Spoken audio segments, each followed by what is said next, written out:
ท่านกำลังฟังสถานีวิทยุกระจายเสียง FM 104.5 เมกะเฮิรตซ์ นะมัตถุรัตนตยัสสะขอความนอบน้อมจงมีแด่องค์สมเด็จพระบรมศาสดาสัมมาสัมพุทธเจ้าพระธรรมและพระอริยสงฆ์สาวกทั้งหลายขอเจริญพรกับคณะศรัทธาญาติโยมสาธุชนทุกท่านวันนี้อาตมาภาพก็จะได้นำเอาเรื่องสุขสัมมเณรซึ่งเป็นตอนที่2อันมีมาในคัมภีร์อรรถกถาธรรมบทขุททกนิกายทันดวรรคมาอธิบายชี้แจงแสดงให้กับคณะศรัทธาญาติโยมสาธุชนทุกท่านดำเนินความว่าในวันนั้นพระบรมศาสดาเสด็จออกประทับนั่งในพระคันธกุฏีแต่เช้าตรู่ทรงรำพึงว่าวันนี้สุขสัมมเณรถวายบาตรและจีวรแก่พระอุปัชฌาย์แล้วเธอกลับไปวิหารด้วยตั้งใจจะกระทำสมณธรรมกิจของเธอสำเร็จแล้วหรือยังพระองค์ทรงเห็นสุขสัมมเณรได้สำเร็จมรรคและผลถึง3 ชั้นแล้วจึงทรงพิจารณายิ่งขึ้นไปว่าสุขสัมมเณรนี้อาจจะสำเร็จพระอรหันต์ในวันนี้แต่ว่าสารีบุตรรับถวายอาหารแล้วก็รีบออกจากบ้านมาโดยเร็วพลันด้วยคิดว่าสุขสัมมเณรของเราคงจะหิวแล้วถ้าหากสารีบุตรนำอาหารมาถึงเวลาที่สุขสัมมเณรยังไม่ได้สำเร็จพระอรหันต์อันตรายก็จะมีแก่สุขสัมมเณรเป็นแน่แท้เราควรจะไปรักษาที่ซุ้มประตูแล้วพระองค์จึงเสด็จออกจากพระคันธกุฏีไปประทับยืนอารักขาอยู่ที่ซุ้มประตูฝ่ายพระสารีบุตรเถระนำอาหารมาถึงที่วิหารนั้นครั้งนั้นพระบรมศาสดาตรัสถามปัญหา4 ข้อกับพระสารีบุตรเถระในปัญหา4 ข้อนั้นมีปุจฉาและวิสัชนาดังต่อไปนี้พระบรมศาสดาตรัสถามว่าดูก่อนสารีบุตรเธอได้อะไรมาพระสารีบุตรเถระกราบทูลตอบว่าได้อาหารมาพระเจ้าข้าพระบรมศาสดาตรัสถามว่าอาหารนำอะไรมาสารีบุตรพระสารีบุตรเถระกราบทูลตอบว่านำเวทนามาพระเจ้าข้าพระบรมศาสดาตรัสถามว่าเวทนานำอะไรมาสารีบุตรพระสารีบุตรเถระกราบทูลตอบว่านำรูปมาพระเจ้าข้าพระบรมศาสดาตรัสถามว่ารูปนำอะไรมาสารีบุตรพระสารีบุตรเถระกราบทูลตอบว่านำผัสสะมาพระเจ้าข้าในคำถามและคำตอบนั้นมีคำอธิบายดังนี้อาหารที่คนหิวรับประทานแล้วกำจัดความหิวของเขาได้แล้วนำเวทนาความรู้สึกที่เป็นสุขมาให้เขาเมื่อเขาเป็นสุขเพราะการรับประทานอาหารแล้วมีเวทนาที่เกิดสุขเกิดขึ้นการถึงพร้อมด้วยผิวพรรณอันผุดผ่องในร่างกายก็มีขึ้นเวทนาย่อมนำรูปมาอย่างนี้ก็ผู้มีสุขเกิดจากสุขโสมนัสคือความเบิกบานใจที่เป็นสุขด้วยอำนาจของรูปที่เกิดจากอาหารนอนหรือนั่งก็ตามได้สัมผัสอันเป็นสุขว่าบัดนี้ความสุขเกิดแก่เราแล้ว ในเวลาพระสารีบุตรเถระแก้ปัญหาจบลงสุขสัมมเณรก็ได้สำเร็จพระอรหันต์แล้ว พระบรมศาสดาตรัสสั่งพระสารีบุตรเถระว่าเธอจงไปเถิดสารีบุตรเธอจงให้อาหารแก่สามเณรของเธอพระสารีบุตรเถระไปถึงวิหารแล้วจึงเคาะประตูห้องสุขสามเณรฝ่ายสุขสามเณรก็เปิดประตูออกมากราบไหว้พระอุปัชฌาย์เมื่อพระสารีบุตรเถระบอกว่าเธอจงฉันอาหารเถิดสามเณรสุขสามเณรก็รู้ว่าพระเถระไม่ต้องการอาหารท่านเป็นผู้มีอายุ7 ขวบได้สำเร็จพระอรหันต์ในขณะนั้นท่านก็พิจารณาดูที่นั่งอันต่ำแล้วจึงฉันอาหารและเมื่อท่านฉันเสร็จแล้วก็ล้างบาตรเก็บไว้ในเวลานั้นท้าวมหาราชทั้ง4ก็พากันเลิกอารักขาพระจันทร์และพระอาทิตย์ก็ปล่อยวิมานแม้ท้าวสักกะก็ทรงเลิกอารักขาที่สายอยู่ประตูพระอาทิตย์ปรากฏล่วงเลยท่ามกลางท้องฟ้าไปแล้วพระภิกษุทั้งหลายจึงสนทนากันว่านี่ปรากฏว่าเป็นเวลาเย็นแล้วสุขสามเณรเพิ่งฉันอาหารเสร็จเมื่อกี้นี้เองเหตุอะไรหนอวันนี้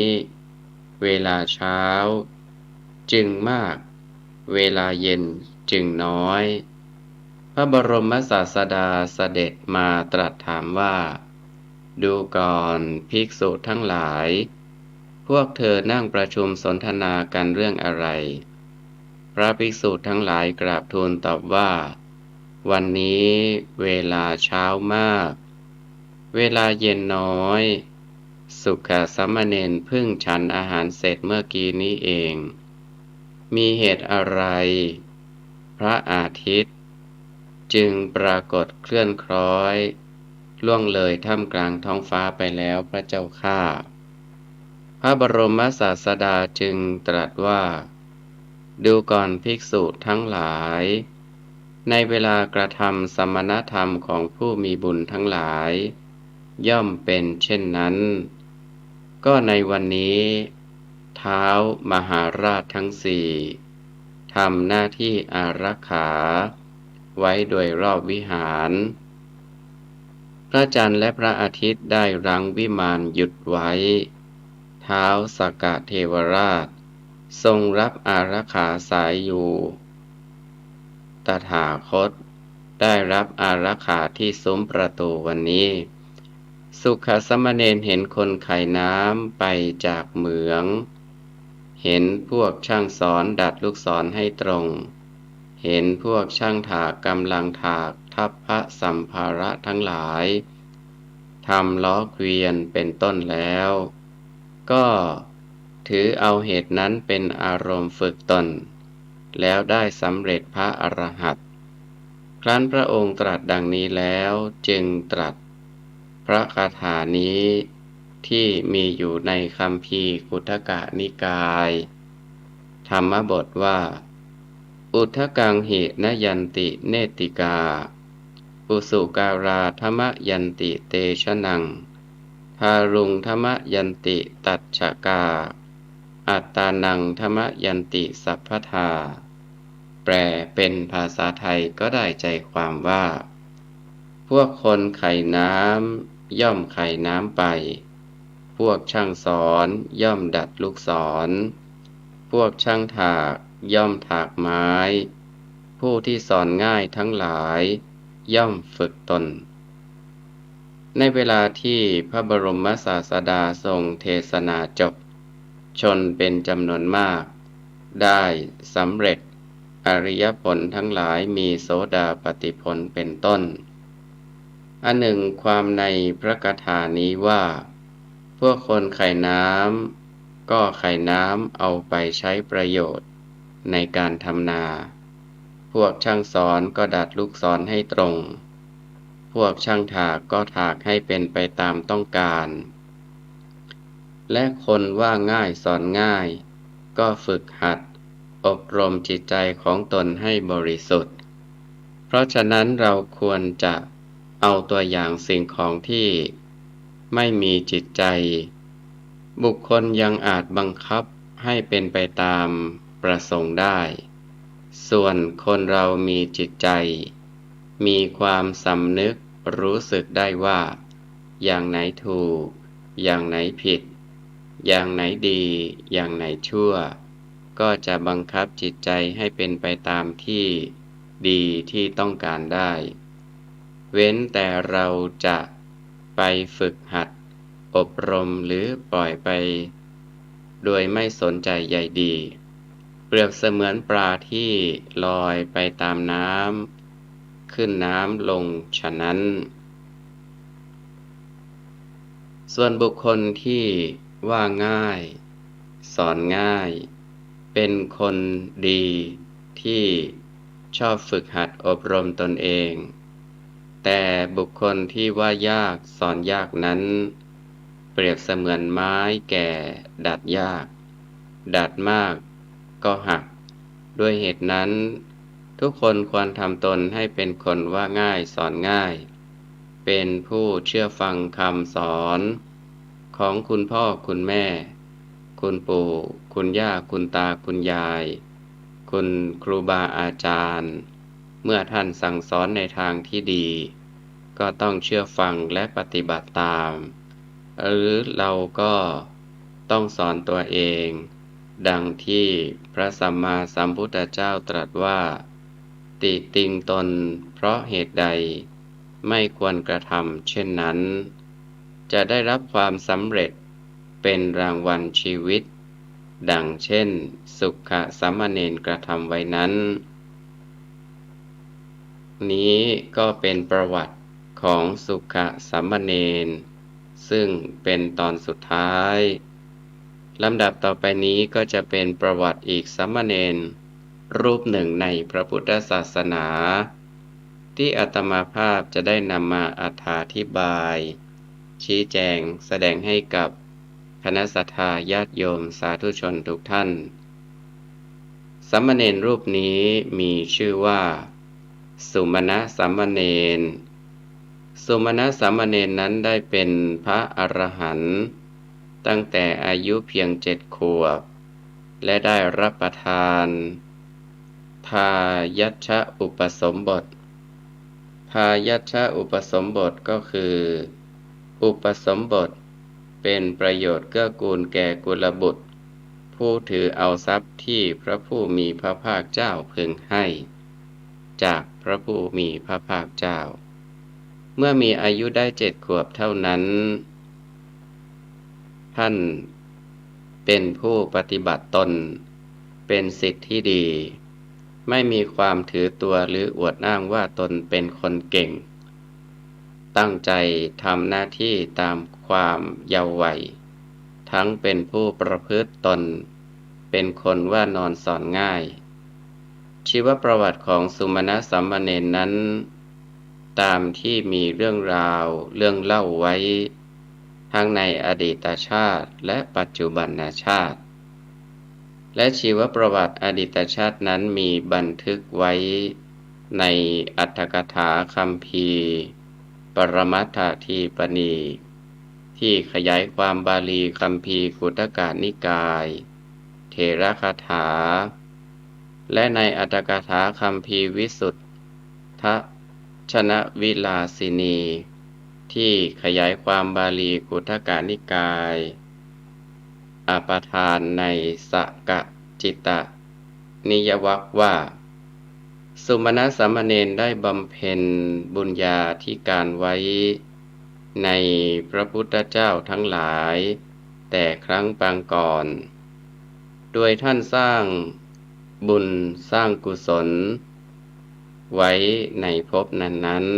ๆและในครั้งพระพุทธกาลแห่งพระสิกขีสัมมาสัมพุทธเจ้าท่านได้บังเกิดในตระกูลของนายมาลาการ คือช่างทำดอกไม้ พอท่านรู้เดียงสาวันหนึ่งท่านได้เห็นพระสิกขีสัมมาสัมพุทธเจ้ามีใจเลื่อมใสได้บูชาด้วยดอกมะลิและด้วยบุญญกรรมคือการกระทำบูชาพระสัมมาสัมพุทธเจ้าท่านได้ท่องเที่ยวไปเกิดเป็นเทวดาบ้างและเกิดเป็นมนุษย์บ้างเป็นเวลานานส่วนชีวประวัติในอดีตชาติและปัจจุบันชาติของสุมาณสามเณรที่พระบรมศาสดาทรงปรารภเมื่อประทับอยู่ณวัดบุพารามเมืองสาวัตถีโดยมีเรื่องกล่าวอยู่ในอรรถกถาคัมภีร์ธรรมบทแห่งภิกขุวรรคในเรื่องของสุมาณสามเณรที่มีเรื่องเกี่ยวเนื่องกับพระอนุรุทธเถระทั้งในอดีตชาติและปัจจุบันชาติดังนี้เรื่องในอดีตชาติและของสุมาณสามเณรที่มีกล่าวอยู่ในกรรปนี้ท่านได้เกิดเป็นเศรษฐีมีชื่อว่าสุมาณะอยู่ในเมืองพาราณสีและมีคนใช้ชื่อว่าอันนภาระท่านสุมาณะเศรษฐีเป็นผู้ใจบุญ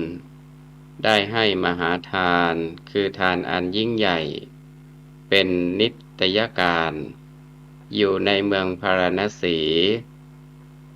วันหนึ่งพระอุปริทธปัจเจกพุทธเจ้าออกจากนิโรธสมาบัติที่ภูเขาคันธมาศแล้วคิดว่าวันนี้เราจะทำความอนุเคราะห์แก่อันนภาระบุรุษและเวลานี้เขาขนหญ้าจากดงแล้วจะกลับมาบ้านท่านจึงถือบาตรและจีวรไปด้วยฤทธิ์และไปปรากฏอยู่ข้างหน้าของอันนภาระบุรุษอันนภาระบุรุษแลเห็นพระอุปริทธปัจเจกพุทธเจ้าถือบาตรเปล่าอยู่จึงกราบเรียนถามว่าข้าแต่พระคุณเจ้าขอรับพระคุณท่านได้อาหารบ้างแล้วหรือยังขอรับพระอุปริทธปัจเจกพุทธเจ้าตอบว่าท่านผู้มีบุญมากอาตมายังไม่ได้อาหารเลยโยมอันนภาระบุรุษจึงกราบเรียนว่าถ้าอย่างนั้นขอพระคุณท่านกรุณารอสักครู่เถิดขอรับแล้วเขาวางหาบหญ้าไว้รีบไปบ้านโดยเร็วแล้วถามภรรยาว่าอาหารส่วนที่น้องเก็บไว้ให้พี่มีอยู่หรือไม่เมื่อภรรยาตอบว่ามีอยู่เขารีบกลับมารับบาตรของพระปัจเจกพุทธเจ้านำกลับไปบ้านด้วยคิดว่าเมื่อเราต้องการจะถวายทานไทยธรรมคือของถวายพระของเราไม่มีเมื่อไทยธรรมของเรามีอยู่เราหาปฏิฆาหกคือผู้รับไทยธรรมไม่ได้แต่วันนี้ปฏิฆาหกเราก็พบแล้วและไทยธรรมของเราก็มีอยู่นับเป็นลาภของเราหนอเขาจึงใส่อาหารลงในบาตรและนำมาถวายพระปัจเจกพุทธเจ้าแล้วจึงตั้งความปรารถนาว่าก็ด้วยทานนี้ขอความขัดสนอย่ามีแก่ข้าพเจ้าชื่อว่าคำว่าไม่มีอย่าได้มีแก่ข้าพเจ้าในภพน้อยและภพใหญ่เลยพระคุณท่านเจ้าค่ะขอให้ข้าพเจ้าได้พ้นจากการเลี้ยงชีพที่ฝืดเคืองลำบากเช่นนี้อย่าให้ได้ยินคำว่าไม่มีเลยขอรับพระอุปริทธปัจเจกพุทธเจ้าได้กระทำอนุโมทนา คือความยินดีด้วย แต่ในปัจจุบันหมายถึงคำให้พรของพระสงฆ์ว่า ท่านผู้มีบุญมาก ขอความปรารถนาของท่านจงสำเร็จ แล้วก็จากไป ฝ่ายเทวดาที่สิงสถิตอยู่ที่ฉัตรของสุมาณเศรษฐีเปล่งเสียงสาธุการขึ้น3 ครั้งว่า น่าชื่นใจจริง ทานเป็นทานอันเยี่ยม อันนภารบุรุษตั้งใจให้ไว้ดีแล้วในพระอุปริทธปัจเจกพุทธเจ้า ครั้งนั้นสุมาณเศรษฐีกล่าวกับเทวดาว่า ท่านไม่เห็นเราได้ให้ทานอยู่ตลอดกาลและนานประมาณนี้หรือ เทวดาตอบว่าข้าพเจ้าไม่ได้ให้สาธุการเกี่ยวกับการปรารภทานของท่าน แต่ข้าพเจ้ามีความเลื่อมใสในบิณฑบาตที่อันนภารบุรุษถวายแด่พระอุปริทธปัจเจกพุทธเจ้า จึงเปล่งเสียงสาธุการนี้ สุมาณเศรษฐีจึงคิดว่าน่าอัศจรรย์จริง เราให้ทานอยู่ตลอดกาลนานถึงป่านนี้ ก็ไม่สามารถเพื่อจะให้เทวดาเปล่งสาธุการได้ อันนภารบุรุษอาศัยเราเป็นอยู่ ยังทำให้เทวดาเปล่งสาธุการได้ ด้วยใส่บาตรเพียงครั้งเดียว เราจะกระทำสิ่งอันสมควรกับทานของท่าน ท่านจึงเรียกอันนภารบุรุษมาถามว่า วันนี้เจ้าได้ให้อะไรกับใครบ้าง อันนภารบุรุษตอบว่า นายครับ วันนี้กระผมได้ถวายภัตตาหารแด่พระอุปริทธปัจเจกพุทธเจ้าขอรับ สุมาณเศรษฐีจึงกล่าวว่า ถ้าอย่างนั้นเจ้าจงรับเอากหาปณะนี้ แล้วให้บิณฑบาตนั้นแก่เรา อันนภารบุรุษจึงกล่าวว่า นายครับกระผมให้ไม่ได้ขอรับ สุมาณเศรษฐีได้ขึ้นราคาเพิ่มให้โดยลำดับจนถึง 1,000 กหาปณะ ฝ่ายอันนภารบุรุษก็ไม่ยอมยกบิณฑบาตนั้นให้ด้วยทรัพย์ตั้ง 1,000 กหาปณะ ลำดับนั้นท่านเศรษฐีจึงกล่าวว่าช่างเถิด ถึงเจ้าจะไม่ยอมยกบิณฑบาตให้แก่เรา ขอเจ้าจงรับเอาทรัพย์ 1,000 กหาปณะ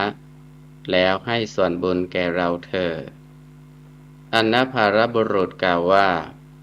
กระผมจักไปปรึกษากับพระผู้เป็นเจ้าดูก่อนว่า จะได้หรือไม่ขอรับ แล้วเขารีบตามไปทันพระอุปริทธปัจเจกพุทธเจ้า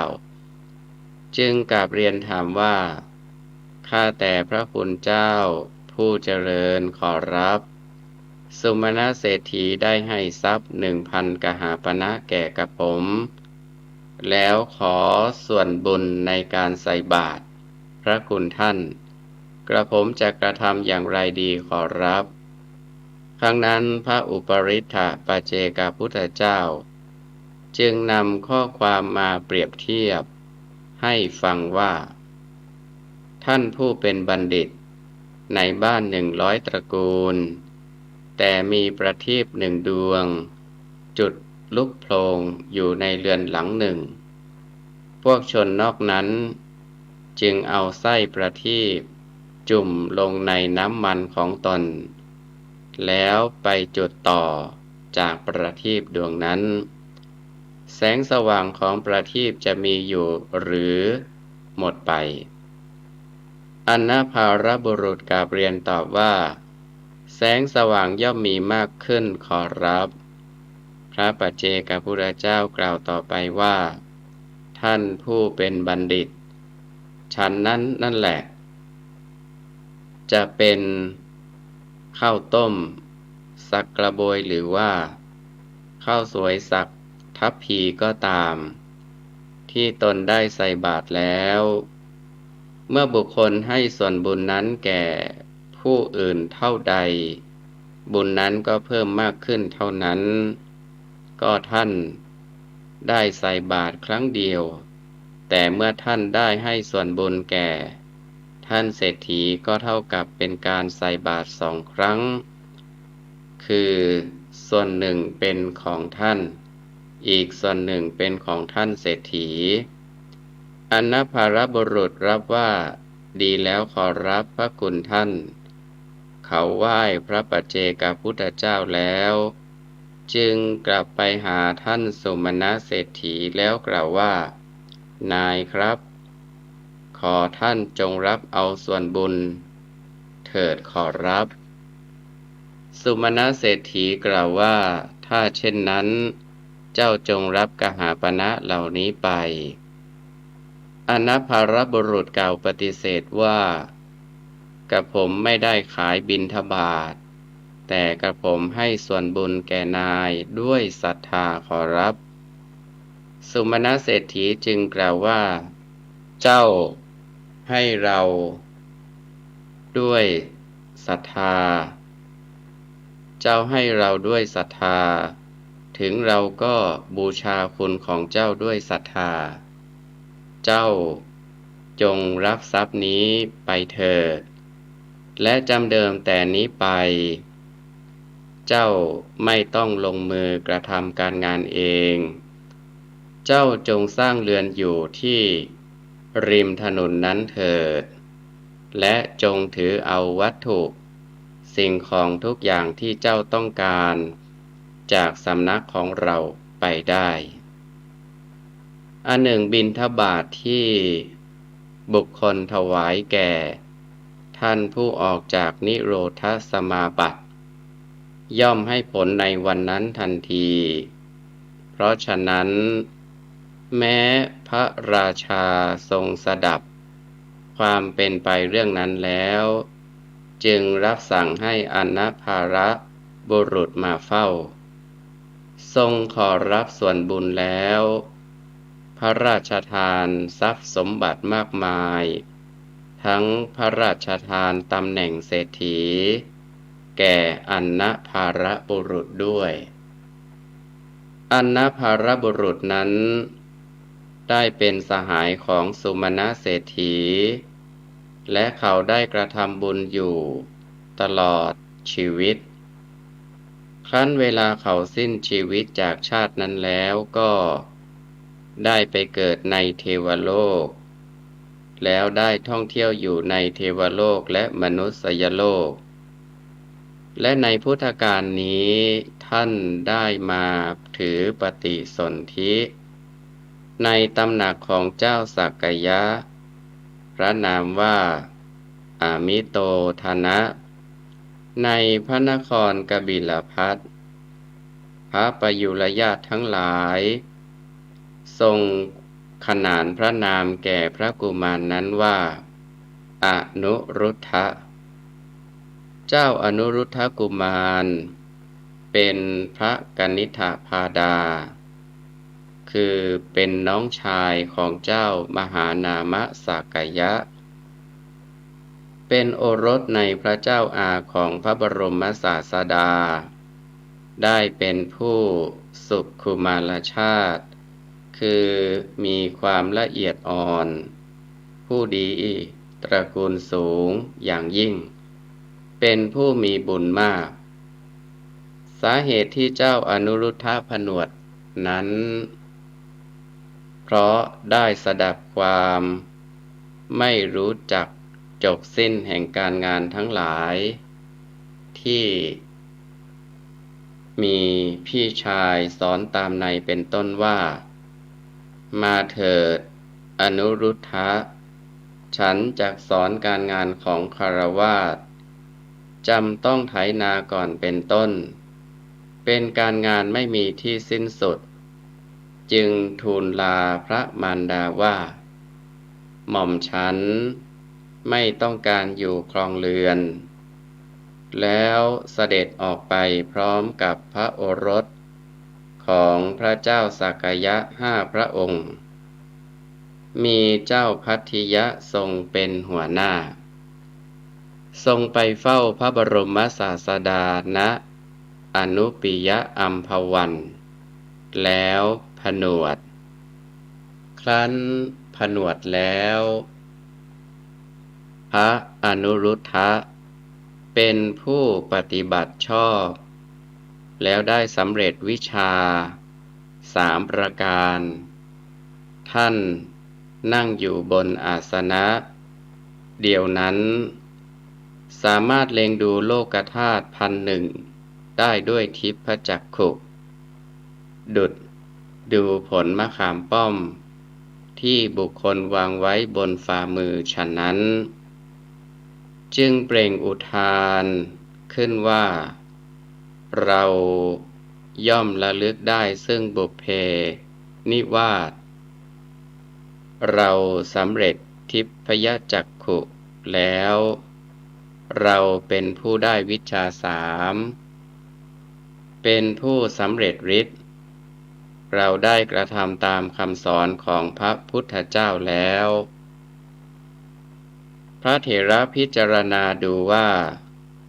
เรากระทำกรรมอะไรไว้หนอ เราจึงได้สมบัตินี้ ก็รู้ได้ว่า เราได้ตั้งความปรารถนาไว้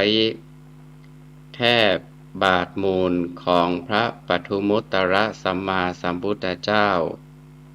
และรู้ต่อไปอีกว่า เราได้ท่องเที่ยวอยู่ในสังสารวัฏและในอดีตการโน้น เราได้เคยอาศัยสุมาณเศรษฐีเลี้ยงชีพอยู่ในเมืองพาราณสี และมีชื่อว่าอันนภาระ เป็นคนเข็นใจรับจ้างขนหญ้า เราได้ถวายบิณฑบาตแด่พระอุปริทธปัจเจกพุทธเจ้าผู้มียศยิ่ง ครั้งนั้น พระอนุรุทธเถระมีความปริวิตก นึกเป็นทุกข์หนักใจ นึกห่วงใยว่า สุมาณเศรษฐีผู้เป็นสหายของเราได้ให้กหาปณะแล้วรับเอาส่วนบุญจากบิณฑบาตที่เราถวายแด่พระอุปริทธปัจเจกพุทธเจ้าในการนั้น บัดนี้สุมาณเศรษฐีเกิดในที่ไหนหนอ ต่อจากนั้นท่านได้เล็งดูก็เห็นสุมาณเศรษฐีนั้น กลับมาเกิดอยู่ในหมู่บ้านมุนดนิคม ซึ่งตั้งอยู่ที่เชิงภูเขาใกล้กับดงไฟไหม้ ในมุนดนิคมนั้น มีอุบาสกคนหนึ่งชื่อมหาบุณดะ มหาบุณดะอุบาสกมีบุตรอยู่2 คนชื่อมหาสุมาณะและจุลสมณะ สุมาณเศรษฐีได้กลับมาเกิดเป็นจุลสุมาณะผู้เป็นบุตรคนหนึ่งของมหามุนดะอุบาสกนั้น ครั้นพระอนุรุทธเถระพิจารณาเห็นที่เกิดของสุมาณเศรษฐีอย่างนี้แล้วจึงคิดว่า เมื่อเราไปในที่นั้นจะมีอุปการะคุณหรือไม่มี และท่านพิจารณาอยู่ได้เห็นเหตุว่า เมื่อเราไปในที่นั้น จุลสุมาณะมีอายุ7 ขวบเท่านั้น เธอจักออกบวชและจักบรรลุพระอรหัตผลในเวลาปลงผมเสร็จนั่นเอง พอท่านได้เห็นเหตุการณ์นั้นแล้ว และเมื่อกำหนดการจำพรรษาภายในการฝนใกล้เข้ามา ท่านจึงได้ไปโดยทางอากาศและลงที่ประตูบ้านของมหามุนดะอุบาสกส่วนมหามุนดะอุบาสกได้เป็นผู้มีความคุ้นเคยกับพระอนุรุทธเถระมาในการก่อนเหมือนกันพอเขาได้แลเห็นพระอนุรุทธเถระครองจีวรในเวลาบิณฑบาตจึงกล่าวกับมหาสุมาณะลูกชายว่าลูกเอ๋ยท่านพระอนุรุทธเถระของเรามาแล้วลูกจงรีบไปรับบาตรของพระคุณเจ้ามาโดยเร็วก่อนที่คนอื่นยังไม่ได้มารับบาตรของพระคุณเจ้าไปส่วนพ่ออยู่ทางนี้จักให้คนแต่งตั้งปูลาดอาสนะไว้รับรองพระคุณเจ้ามหาสุมาณะฟังคำของคุณพ่อแล้วได้รีบกระทำตามอย่างนั้นทันทีเมื่อพระอนุรุทธเถระได้เข้ามานั่งในเรือนเรียบร้อยแล้วมหามุนดะอุบาสกอังคาสคือถวายอาหารแด่พระอนุรุทธเถระภายในเรือนโดยความเคารพแล้วจึงกราบเรียนนิมนต์พระเถระเพื่อต้องการให้อยู่จำพรรษาตลอดไตรมาสนี้ฝ่ายพระอนุรุทธเถระก็รับนิมนต์ของมหาบุณฑะอุบาสกนั้นครั้งนั้นมหามุณฑะอุบาสกตั้งใจปฏิบัติบำรุงพระอนุรุทธเถระด้วยดีโดยกระทำด้วยความเคารพจนตลอดไตรมาสคือ3 เดือนเป็นเหมือนกับการปฏิบัติบำรุงอยู่วันเดียวในวันมหาปวารณาอุบาสกจึงนำไตรจีวรและสิ่งของต่างๆมีน้ำอ้อยน้ำมันและข้าวสารเป็นต้นมาวางไว้ที่ใกล้เท้าของพระอนุรุทธเถระแล้วกราบเรียนว่าขอพระคุณเจ้าจงรับไทยธรรมเหล่านี้เถิดขอรับพระอนุรุทธเถระกล่าวปฏิเสธว่าอย่าเลยอุบาสก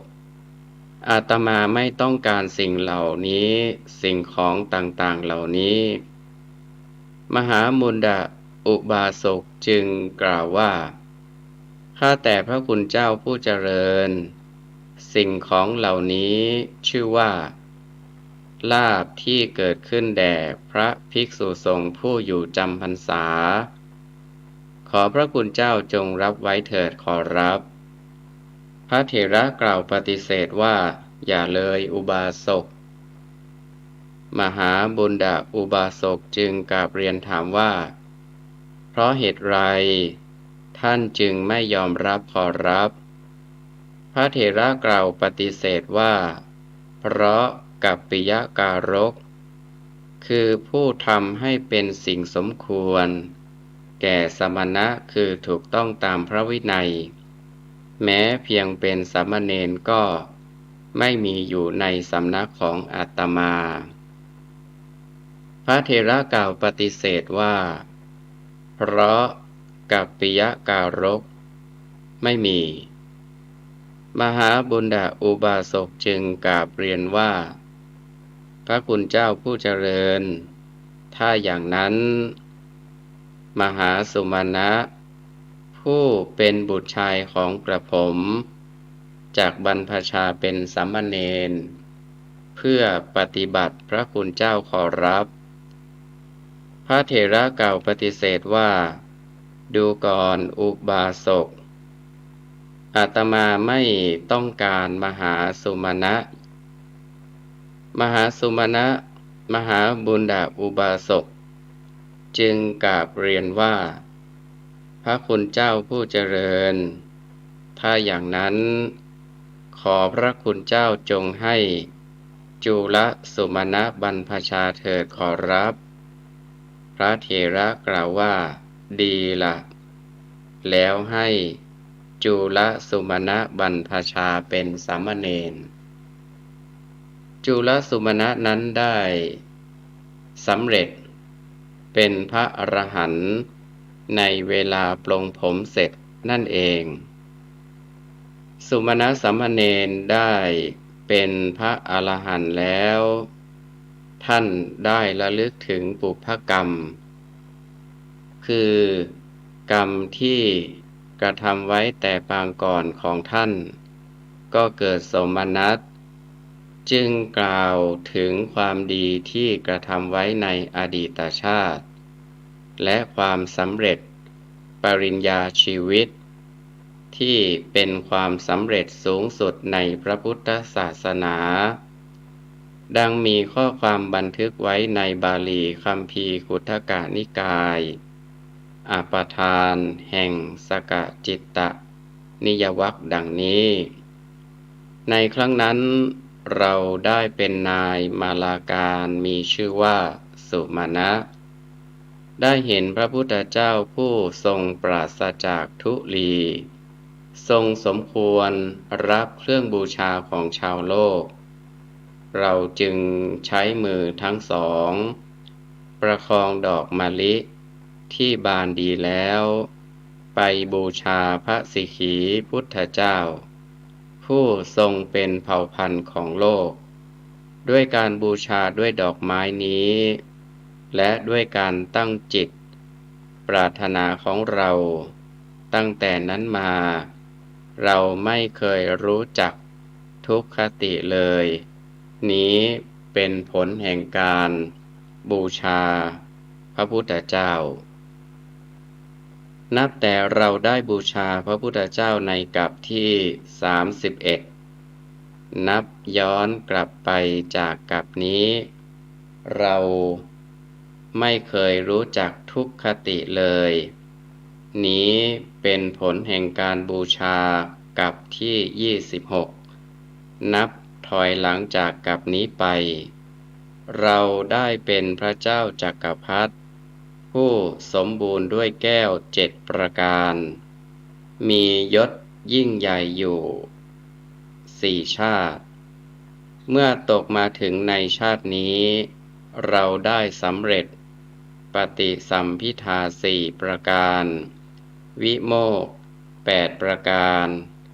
และอภิญญา6ประการแล้วทั้งเราได้กระทำให้เห็นแจ้งชัดและได้กระทำตามคำสั่งสอนของพระพุทธเจ้าสำเร็จแล้วเรื่องของพระอนุรุทธเถระและสุมาณสามเณรมีกล่าวไว้ในอรรถกถาคัมภีร์ธรรมบทต่อไปว่าพระอนุรุทธเถระพักอยู่ในที่นั้นกับจุลสุมาณสามเณรนั้นประมาณครึ่งเดือนแล้วจึงบอกลาพวกญาติโยมว่าพวกอาตมาจักไปเฝ้าพระบรมศาสดาแล้วไปโดยทางอากาศลงที่กระท่อมที่ตั้งอยู่ในป่าหิมวันตประเทศพระเถระเป็นผู้มีความเพียรอยู่ตามปกติเมื่อท่านกำลังเดินจงกรมอยู่ในที่นั้นในคืนแรกและในคืนต่อมาท่านได้เกิดลมในท้องขึ้นครั้งนั้นสุมาณสามเณรเห็นพระเถระไม่สบายจึงกราบเรียนถามว่าท่านขอรับโรคอะไรเสียดแทงท่านขอรับพระเถระตอบว่าลมเสียดท้องเกิดขึ้นแก่เราสุมาณสามเณรกราบเรียนถามว่าแม้ในการอื่นลมเสียดท้องเคยเกิดขึ้นหรือขอรับพระเถระตอบว่าเคยเกิดสามเณรสุมาณสามเณรกราบเรียนถามว่าท่านหายด้วยอะไรขอรับ ระเถระตอบว่าเมื่อเราได้ดื่มน้ำจากสระอโนดาตก็จักหายดีสุมาณะสามเณรตอบว่าท่านขอรับถ้าอย่างนั้นกระผมจะนำมาถวายขอรับพระเถระกล่าวว่าเธอจักสามารถนำมาได้หรือสามเณรสุมาณะสามเณรกล่าวตอบพระเถระว่ากระผมสามารถนำมาได้ขอรับพระเถระกล่าวว่าถ้าอย่างนั้นในสระอโนดาตมีพญานาคชื่อปัณณกะย่อมรู้จักเราเธอจงบอกกับพญานาคปัณณกะนั้นแล้วนำกระบอกน้ำดื่มมา1 กระบอกเพื่อประโยชน์แก่การประกอบยาเถิดสุมาณะสามเณรกล่าวรับว่าดีละขอรับแล้วไหว้พระอุปัชฌาย์เหาะขึ้นสู่เวหาได้ไปตลอด500 โยชน์ในวันนั้นพญานาคปัณณกะมีพวกนางนาคนักฟ้อนแวดล้อมอยู่ต้องการเพื่อจะเล่นน้ำพญานาคพอได้แลเห็นสุมาณะสามเณรเท่านั้นก็เกิดความโกรธขึ้นมาทันทีคิดเห็นว่าสมณะศีรษะโล้นนี้เที่ยวโปรยฝุ่นที่เท้าของตนลงบนกระหม่อมของเราสมณะนี้คงจะมาเพื่อต้องการน้ำดื่มในสระอโนดาตคราวนี้เราจะไม่ให้น้ำดื่มแก่เธอแล้วนอนแผ่พังพานปิดสระอโนดาตที่มีขนาดใหญ่ประมาณ50 โยชน์ดุจบุคคลใช้ถาดใบใหญ่ปิดหม้อข้าวฉะนั้นสุมาณะสามเณรแลดูอาการของพญานาคแล้วก็ทราบว่าพญานาคนี้โกรธจึงกล่าวคาถานี้ว่าพญานาคผู้มีเดชสูงมีกำลังมากท่านจงฟังถ้อยคำของข้าพเจ้าจงให้หม้อน้ำแก่ข้าพเจ้าข้าพเจ้ามาเพื่อต้องการน้ำสำหรับประกอบยาพญานาคปัณณกะได้ฟังแล้วจึงกล่าวคาถานี้ว่าแม่น้ำใหญ่ชื่อคงคาอยู่ทางทิศบูรพาย่อมไหลไปถึงมหาสมุทรท่านจงนำน้ำดื่มจากแม่น้ำคงคานั้นไปเถิดสุมาณะสามเณรได้ฟังคำของพญานาคปัณณกะแล้วคิดว่าพญานาคนี้จักไม่ยอมให้ตามความปรารถนาของเราแต่เราจักแสดงกำลังให้พญานาครู้อานุภาพใหญ่ของเราจักข่มพญานาคนี้แล้วจักนำเอาน้ำไปจึงกล่าวว่าดูก่อนพญานาคท่านอุปัชฌาย์ให้ข้าพเจ้ามานำน้ำดื่มไปจากสระอโนดาตนี้เท่านั้นเพราะฉะนั้นข้าพเจ้าจักนำน้ำดื่มนี้ไปท่านจงหลีกไปให้พ้นอย่าห้ามข้าพเจ้าเลยแล้วกล่าวคาถานี้ว่าข้าพเจ้าจักนำน้ำดื่มไปจากสระอโนดาตนี้แหละข้าพเจ้าต้องการน้ำดื่มนี้เท่านั้นถ้าท่านมีเรี่ยวแรงและกำลังดีอยู่ท่านจงขัดขวางไว้เถิดพญานาคครั้งนั้นพญานาคปัณณกะจึงกล่าวตอบสุมาณะสามเณรว่าสามเณรถ้าท่านมีความกล้าหาญอย่างลูกผู้ชาย ข้าพเจ้าชอบใจคำพูดของท่าน ขอเชิญท่าน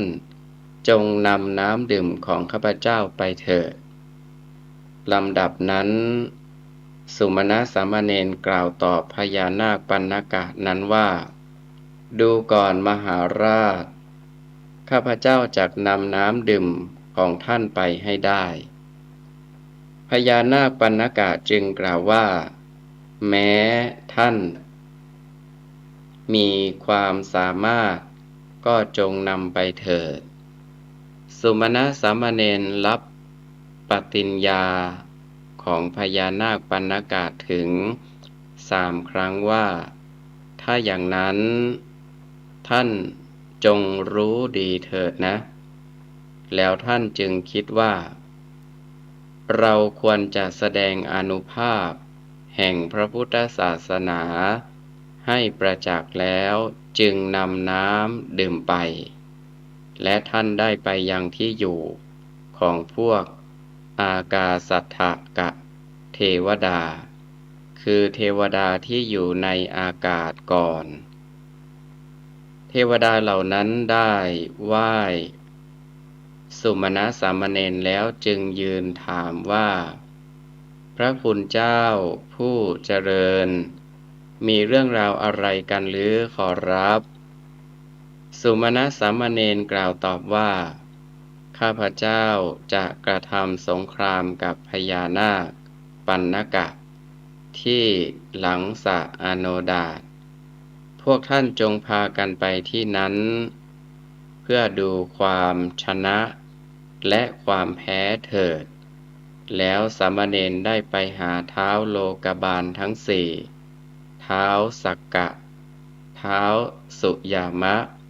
ท้าวสันดุสิตท้าวสุนิมิตและท้าววสวัตดีแล้วบอกเรื่องนั้นตามที่ได้บอกแก่เทวดาในอากาศมาแล้วนั้นต่อจากนั้นสามเณรไปโดยลำดับจนถึงพรหมโลกและเวลาที่พรหมทั้งหลายมาไหว้แล้วยืนอยู่ในที่นั้นถามว่ามีเรื่องอะไรหรือพระคุณเจ้าท่านได้แจ้งเรื่องนั้นให้พรหมทั้งหลายทราบครั้งนั้นสุมาณะสามเณรได้เที่ยวไปบอกเรื่องนั้นในที่ทั้งปวงโดยเวลาครู่เดียวเท่านั้นยกเว้นแต่อสัญญีสัตว์คือพวกที่มีแต่รูปไม่มีวิญญาณและอรูปพรหมพรหมไม่มีรูปมีแต่วิญญาณที่อยู่ในอสัญญีพรหมโลกและอรูปพรหมโลกเท่านั้นฝ่ายเทวดาทั้งสิ้นได้ฟังคำของสุมาณะสามเณรแล้วได้มาประชุมกันเต็มในอากาศหลังสระอโนดาตเหมือนกับแป้งขนมที่คนใส่ไว้ในทนานฉะนั้นเมื่อหมู่เทวดามาประชุมกันแล้วสุมาณะสามเณรยืนอยู่ในอากาศกล่าวกับพญานาคว่านี่แน่พญานาคผู้มีเดชสูงมีกำลังมากท่านจงฟังถ้อยคำของข้าพเจ้าท่านจงให้หม้อน้ำดื่มแก่ข้าพเจ้าข้าพเจ้ามาเพื่อต้องการน้ำสำหรับประกอบยาทีนั้นพญานาคจึงกล่าวกับสุมาณะสามเณรว่าสามเณรถ้าหากท่านมีความกล้าหาญอย่างลูกผู้ชายข้าพเจ้าชอบใจคำพูดของท่านท่านจงนำน้ำดื่มของข้าพเจ้าไปเถิดสุมาณะสามเณรรับคำปฏิญญาคือการให้คำมั่นสัญญาถึง3 ครั้งแล้วยืนอยู่ในอากาศนั่นเองได้แปลงตัวให้ร่างกายเป็นพรหมใหญ่ในคัมภีร์อรรถกถาคัมภีร์ปรมัตถทีปณีคำว่าพรหมใหญ่ก็คือแปลงเป็นครุฑเพื่อเอาชนะพญานาค ประมาณได้12 โยชน์แล้วลงจากอากาศมาเหยียบที่พังพานของพญานาคกดให้หน้าคว่ำลงไปและในทันทีนั้นเองเมื่อสามเณรพอเริ่มเหยียบพังพานพญานาคปัณกะเท่านั้นแผ่นพังพานได้หดเข้าไปเล็กประมาณเท่าทัพพีเหมือนบุรุษผู้มีกำลังเหยียบหนังสดฉะนั้นในที่นี้ในที่พ้นจากพังพานของพญานาคออกมาสายน้ำประมาณเท่าลำธารพุ่งขึ้นมาสามเณรใช้กระบอกตักน้ำดื่มจนเต็มกระบอกขณะที่อยู่ในอากาศนั่นเองหมู่เทพพยดาได้เปล่งเสียงสาธุการคือการเปล่งวาจาว่าสาธุพญานาคปัณกะอับอายก็โกรธสุมาณะสามเณรในตาทั้งสองข้างของพญานาคมีสีแดงเหมือนกับสีดอกชบาและพญานาคคิดว่าสมณะศีรษะโล้นนี้เชิญทวยเทพมาประชุมกันแล้วตักเอาน้ำดื่มไปทำให้เราได้รับความอับอายเราจะจับสามเณรนี้ให้ได้จักสอดมือเข้าไปในปากขยี้เนื้อหัวใจของสามเณรหรือจะจับที่เท้าของสามเณรแล้วขว้างข้ามไปฟากแม่น้ำฝั่งข้างโน้นแล้วรีบติดตามไปโดยเร็ว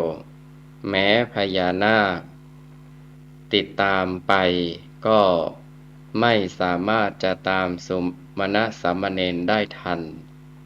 สุมาณะสามเณรมาถึงที่แล้วจึงวางน้ำดื่มไว้ที่มือของพระอุปัชฌาย์กราบเรียนว่าขอเชิญท่านดื่มเถิดขอรับวันนี้อาตมาภาพได้นำเรื่องของสุมาณะสามเณรซึ่งเป็นตอนแรกมาอธิบายชี้แจงแสดงให้กับญาติโยมสาธุชนทุกท่านก็สมควรแก่เวลาขออำนาจคุณพระศรีรัตนตรัยคือคุณของพระพุทธเจ้าคุณของพระธรรมคุณของพระสงฆ์ตลอดจนบุญกุศลที่ญาติโยมสาธุชนทุกท่านได้สั่งสมประพฤติปฏิบัติกันมาจงเป็นตบะเป็นเดชะเป็นภรวปัจจัยหนุนนำให้กับญาติโยมสาธุชนทุกท่านจงมีแต่ความสุขกายสุขใจเจริญในธรรมะขององค์สมเด็จพระบรมศาสดาสัมมาสัมพุทธเจ้าทุกท่านทุกคนเทอญ